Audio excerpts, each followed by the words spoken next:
There are two definitions of acids and bases that we currently use and are complementary to each other. The first one is that of Arrhenius, defined in 1884, and the second one is that of Bronsted-Lowry, defined in 1923. The first one tells us that an acid is a compound that contains hydrogen and reacts with water to form hydrogen ions, whereas the second one tells us that an acid is a proton donor. Now, looking closely, what is defined as hydrogen and proton? A hydrogen ion is a hydrogen atom that has lost one electron. If you look at a hydrogen atom, it is made out of a proton and an electron. And if this electron is lost, then what is left is practically a positively charged particle, which is a proton. So these two are used interchangeably.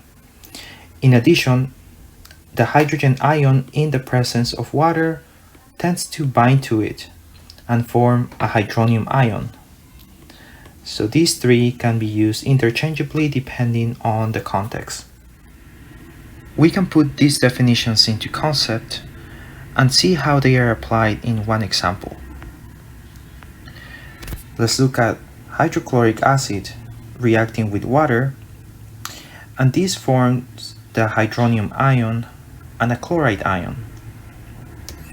If we look at atomic figures to see what's going on, we see that the original hydrochloric acid donates one hydrogen to water, forming the hydronium ion and leaving the chloride ion negatively charged.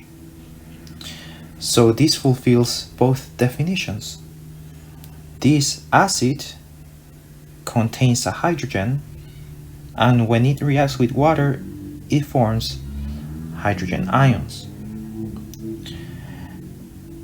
And also, this acid is a proton donor because it donated the hydrogen ion to the water molecule. Next, we can look at the definition of bases. According to Arrhenius, a base is a compound that produces hydroxide ions in water, whereas the Bronsted-Lowry definition is that a base is a proton acceptor.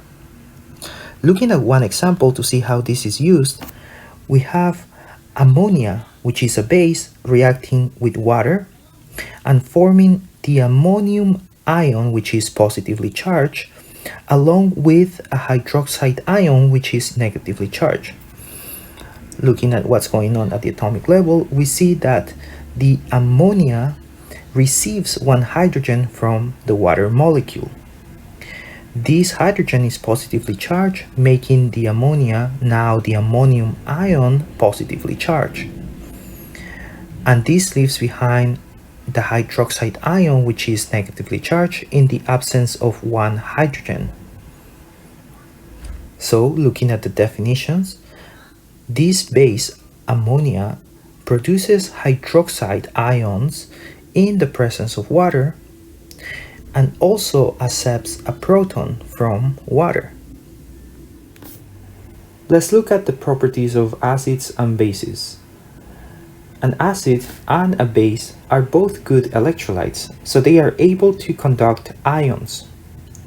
An acid has a sour taste, just like vinegar. And a base has a bitter taste, for example, baking soda. An acid turns litmus paper into red. We can see that in the picture here, whereas a base turns the same litmus paper blue. We can see that in the picture here as well.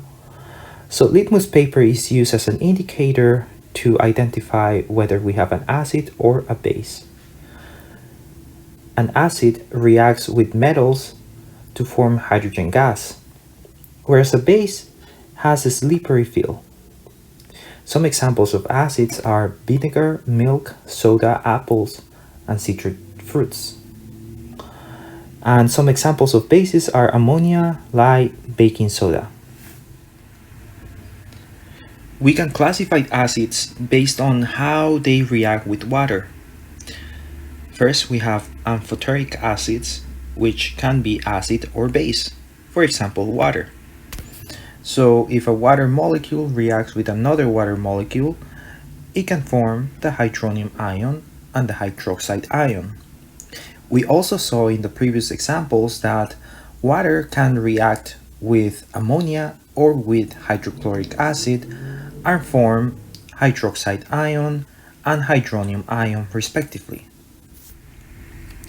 Secondly, we have monoprotic acids, which can donate only one proton or hydrogen ion per molecule. We already saw the example of hydrochloric acid. Another example is nitric acid. If we look at nitric acid reacting with a water molecule, this nitric acid loses the hydrogen atom and gives it to the water molecule, forming the hydronium ion. In the absence of this hydrogen atom, the acid becomes negatively charged and becomes an ion. Lastly, we have polyprotic acids, which can donate more than one proton per molecule. For example, sulfuric acid or phosphoric acid. And a third example is that of carbonic acid. This carbonic acid can react with water, and in the first reaction it loses one hydrogen, becoming negatively charged and forming hydronium ions. This negatively charged molecule can be further reduced with another water molecule. So it loses the second hydrogen atom and it becomes further negatively charged, so the charge here is 2-, and there is more formation of hydronium ions. So these polyprotic acids are reduced with water in a two-step process depending on how many hydrogen atoms can be donated. Acids and bases can also be classified as strong and weak depending on how well they dissociate in water. The definition of a strong acid is that of an acid that completely ionized in water. So the acid in water will completely dissociate into hydrogen ions and its respective anion.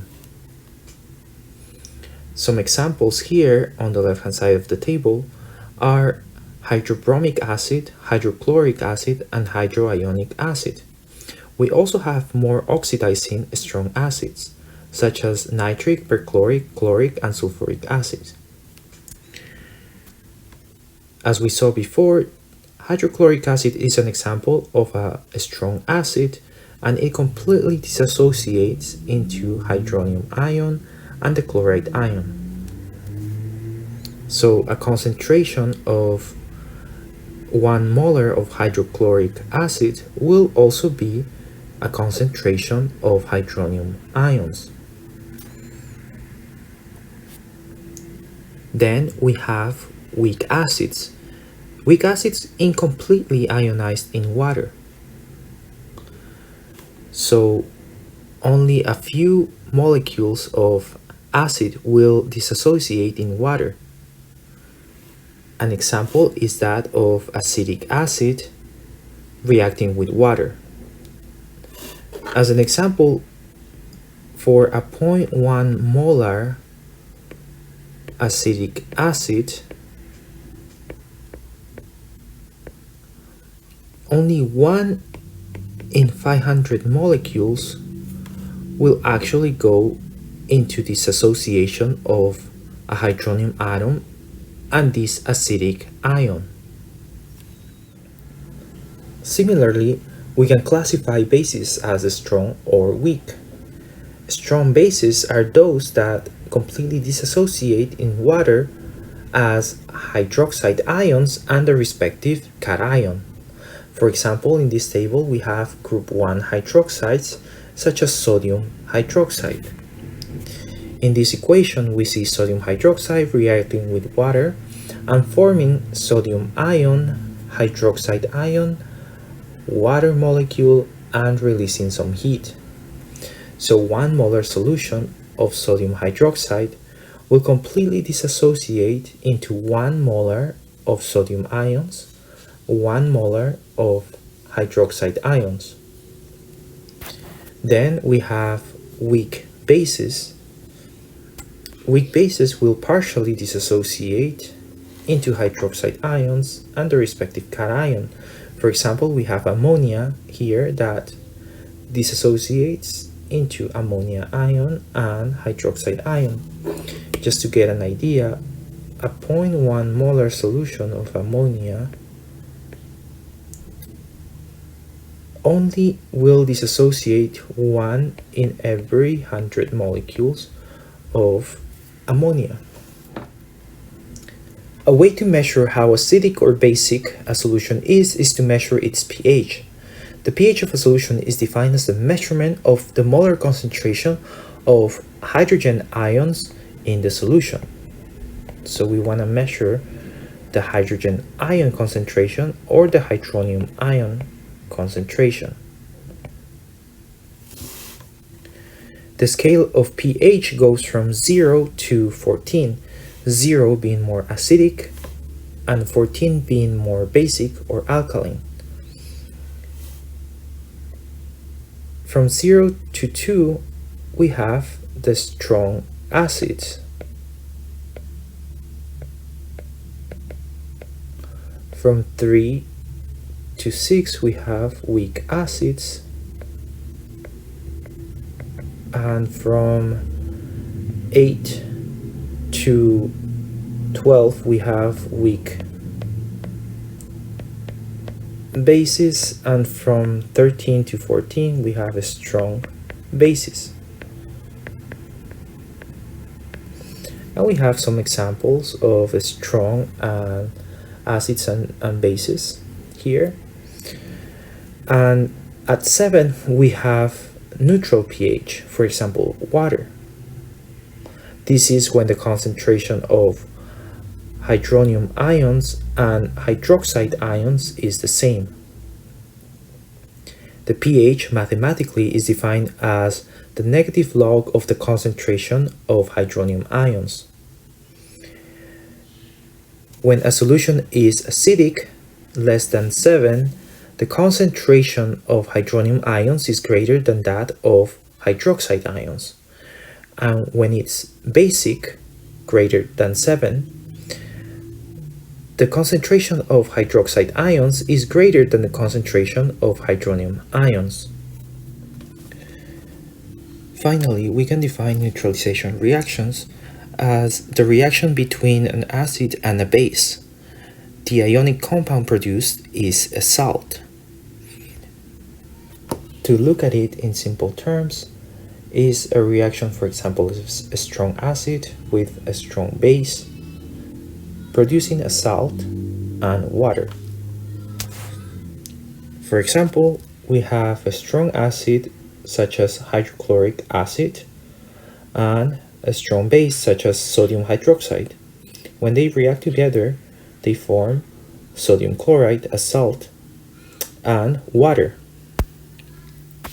A second example is that of nitric acid with barium hydroxide. It forms barium nitrate and water. However, we have to look at this into what's actually the net reaction. If we break down the ions into cations and anions for each of the reactants, we have hydrogen ions, nitrate ions, barium ions, and hydroxide ions. And on the other hand, on the product side, we have barium, nitrate, and water. We can cancel out the common ions on both sides. Thus, we are only left with hydrogen ion, hydroxide ion, and water. And if we simplify the twos on both sides, we just have a net reaction of water. So the net outcome of any neutralization reaction between a strong acid and a strong base in water is the formation of water itself. Then we can have the neutralization reaction of a weak acid and a strong base. For example, hydrogen cyanide, which is a weak acid, reacting with a strong base, such as sodium hydroxide. When we write the net reaction as shown here, we keep the weak acid in its molecular form, and this is because it only partially dissociates, and we care about the most abundant molecule in the solution. In this case, the acid as is. For the case of a strong base, for example, sodium hydroxide, it will strongly dissociate into sodium ion and hydroxide ion, but what we care about is the hydroxide ions. So in the net equation, we have as the products water and cyanide ions. Then we can have the neutralization reaction of a strong acid and a weak base. For example, ammonia, which is a weak base, reacting with a strong acid such as hydrochloric acid. In a similar way, we keep the weak base in its molecular form for the net equation, and the strong acid, since it will strongly dissociate in hydrogen ions and chloride ions, like in the case of hydrochloric acid, what we care about is the hydrogen ions. So in the net equation, we will have as the product these ammonium ions.